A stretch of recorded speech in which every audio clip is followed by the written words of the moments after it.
V minulom videu sme si hovorili o kráľovi Nabuchodonozorovi a jeho veľkej zlatej soche, ktorej sa mal každý klaňať. Keď tak nespravil, hrozil mu trest. Nespravili tak Danielovi traja priatelia Šadrach, Méšach a Abednégo. Čo teraz s nimi bude?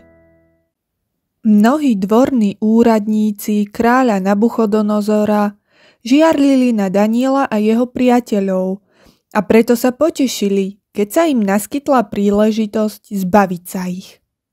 Poponáhľali sa ku kráľovi, aby mu povedali o 3 mládencoch, ktorí sa opovážili neposlúchnuť jeho príkaz. Kráľa to rozzúrilo. Okamžite ich dal priviesť.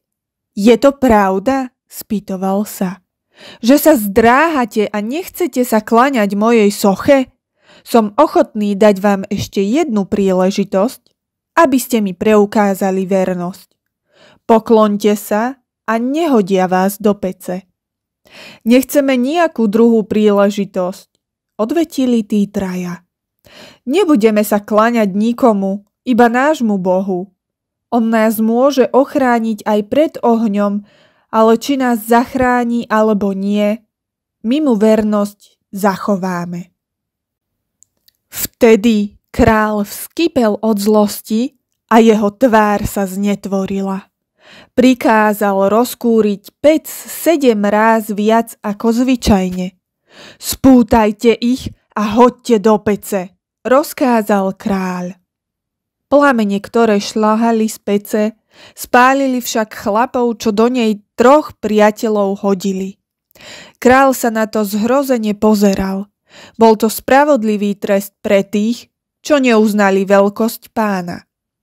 Zrazu sa však zmenil výraz jeho tváre. S úžasom ukazoval na dvierka pece, ako by neveril vlastným očiam. Koľko mužov ste hodili do pece? Spýtoval sa. 3, odpovedali sluhovia. Ale sú tam 4 a nie sú ani spálení, lež voľne sa v ohni prechádzajú. Ten 4. vyzerá ako Boží anjel. Nabuchodonozor podišiel bližšie a zvolal. Vy, čo slúžite veľkému Bohu, výjdite von. 3 mládenci vystúpili z pece. Kožu nemali spálenú, ani ich šaty sa nezmenili, ba ani nepáchli dymom. Zhoreli iba povrazy, ktorými boli spútaní.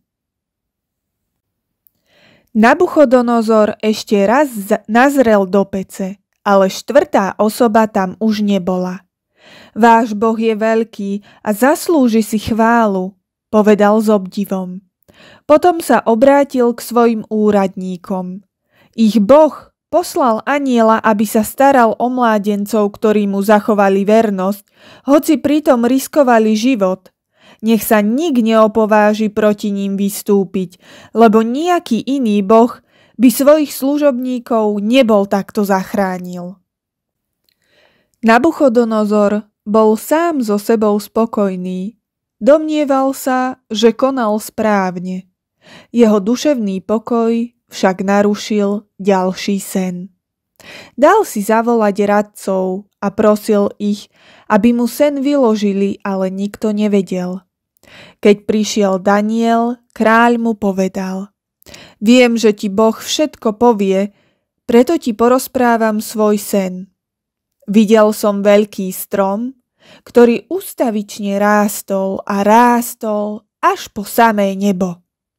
Vtáci ho mohli vidieť a požívať jeho plody.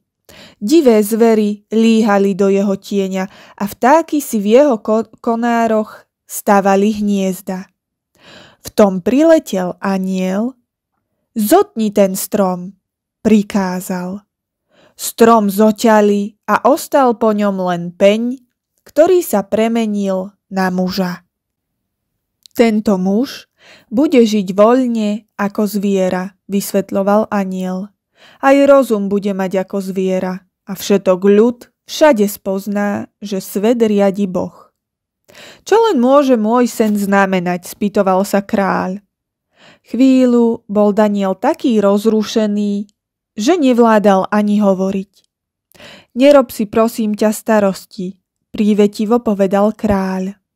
Želal by som si, aby sa sen netýkal teba, kráľ môj, smutne zvolal Daniel. Ty si ten strom, silný a veľký, ktorý všetkých ochraňuje. Keď však nespoznáš a neuznáš veľkosť Boha, odoberie ti moc. Zošalieš a budeš žiť ako divé zviera. Keď sa však k Bohu vrátiš, opäť ti daruje tvoju moc. Nech ti je tento sen výstrahou. Zaobchádzaj s chudobnými prívetivo a buď spravodlivý a pokorný. Potom nemusí prísť nikdy k takému nešťastiu. Nabuchodonozor však čoskoro zabudol na Danielovo varovanie. Raz vyšiel na strechu svojho paláca na prechádzku a hľadel dolu na Babylon s peknými vysutými záhradami a skvostnými chrámami. Aké nádherné mesto som postavil, hrdo zvolal. To je moje vlastné dielo a dokazuje, aký som veľký a mocný.